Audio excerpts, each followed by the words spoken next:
Hi, I'm Lauren and welcome to my channel. This is going to be my video Ouija 101, and the point of this video is to kind of like dispel some like Ouija board myths and also give tips on how to play it. I've already tried to film this video, but I'm a moron and didn't turn my microphone on, so a lot of these tips are tips that, and like truths and things, are things that I found useful when I was first starting to play the Ouija board. And if you want to go see them in written form or maybe go see more in-depth questions, go check out the Ouija Girl on Tumblr.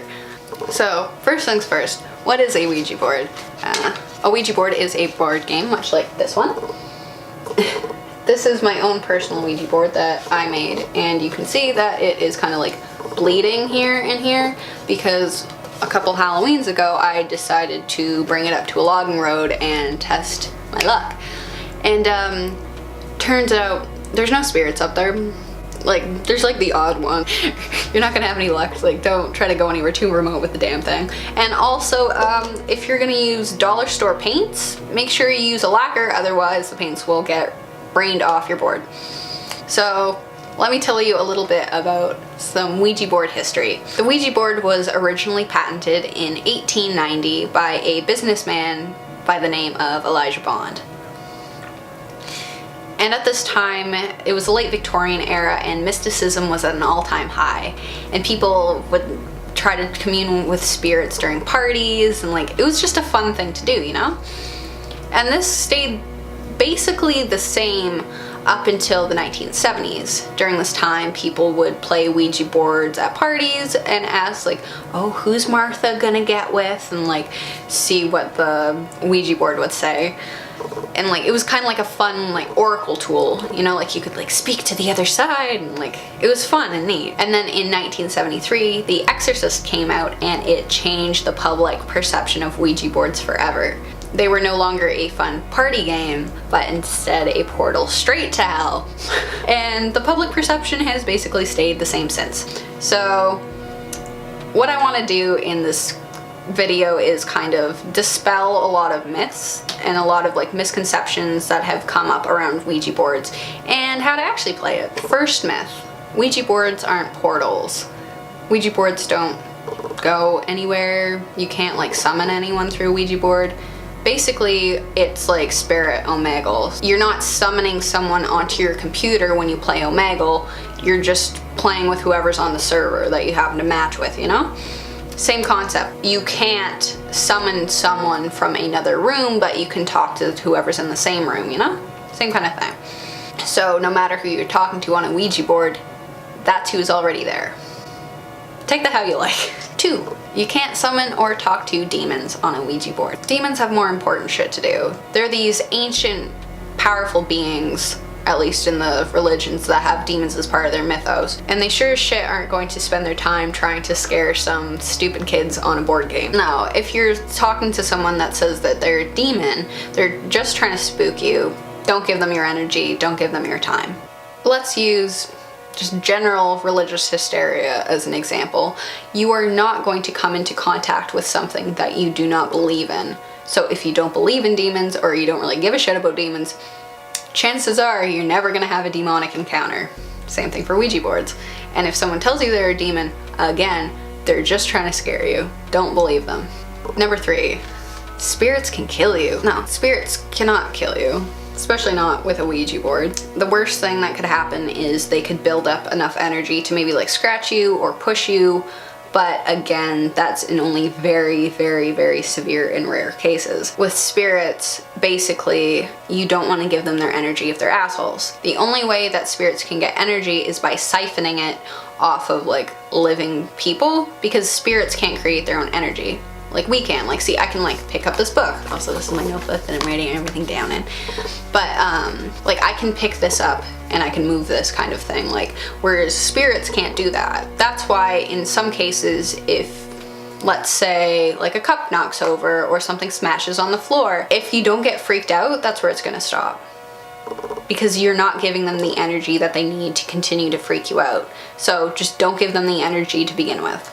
Number 4. This one isn't really a myth, but it's more so just a tip. Don't think out loud to spirits. You know, in your mind when, like, let's say you have to buy coffee and you think to yourself, oh shit, I have to go buy coffee. This concept applies when you're playing a Ouija board. Let's say you're playing a board or you're in the same room as someone playing a board. You don't want to think the answer to a question loudly, otherwise they'll hear it and use that answer. Let's say Martha is really into Bill and you ask, who does Martha like? And you think Bill, or one of your friends thinks Bill. Very loudly, the spirit is going to say Bill. But not only are they going to use this answer against you, but they also have access into your other thoughts. And just like living people, you don't want people hearing into your thoughts. There's a reason that your thoughts are silent. 5, be respectful. You treat living people how you want to be treated and how they treat you. Do the same thing with spirits. It's not so much because like you have to like respect them because they're these all-powerful beings, but more so because, you know, like you want people to be nice to you, so be nice to other people. And also it'll make your experience on the board a lot more fun, and chances are you'll be able to, you know, like get a good conversation in and not just deal with some asshole. 6, say goodbye. You don't have to say goodbye because otherwise the portal stays open, because again, there is no portal to stay open. But it's like hanging up a phone call without saying goodbye to someone. It's rude and the other person's gonna be confused, and it might just give them an excuse to be mad at you. Let's say you were on the phone with a new friend and they just hung up on you without saying goodbye. You'd think that was rude as hell. Just say bye, just be nice and say bye. 7, play when you're feeling comfortable. The reason for this is you get back what you give out. So if you are comfortable, chances are you're gonna get a chill spirit. And also, you don't want to put yourself in a situation where someone might want to freak you out or take advantage of you for whatever reason. So, you know, just be chill about it, have a good time, and if the spirits aren't cooperating or they like try to freak you out, don't worry about it, just move on. But it does really help the experience if you're already in a chill, comfortable mood. 8, spirits are all powerful beings. False. Spirits are weaker than you. So if a spirit is trying to freak you out, know this. You are living, you can generate your own energy, they cannot. They are dead, you are alive. You are more powerful than they will ever be while they are dead. Keep that in mind when you're playing, especially if one tries to intimidate you or tries to freak you out. Be confident, don't be cocky, and don't be an asshole to them. I've done this. Spirits don't like me. I can kind of see why, but keep in mind that you are more powerful than they will ever be. You are in control of the scenario and the situation. So be confident in your abilities and don't let yourself get pushed around or scared. Number 9, this is a tip. If you want to talk to a wide variety of spirits, I'd suggest playing in a busy area, like schools or like in a mall or that kind of thing. Somewhere where a lot of people are, because spirits like to hang around people. I've used this example before of me playing the board up on that logging road at Halloween. I really didn't talk to anyone because there's no one out there. Like, who goes on logging roads? Loggers and like dumb teenagers like me, that's it. Whereas if you're in a busy place like a school or by like, you know, like somewhere where there's a lot of people, and then you'll also have more of a chance to talk to a wide variety of spirits and, you know, like kind of get to know more people. It's more fun. Or you're in a place with like a higher traffic flow, you know, I mean, like traffic don't go play in the middle of a highway, but you can kind of like boot spirits off and get more of a chance to talk to other spirits. 10, you can get rid of a Ouija board however you want. You don't need to burn it, you don't need to bury it, like there's no specific way to get rid of a Ouija board because it's just a board game. Nothing bad is gonna happen if you try to get rid of it however you want. You've probably heard that myth where if you burn a Ouija board it'll scream. Not true. Just toss it out. The only reason that, let's say you tossed it out and it comes back is someone didn't know you were trying to toss your Ouija board out, or a spirit's trying to mess with you. But you can throw out a Ouija board however you want.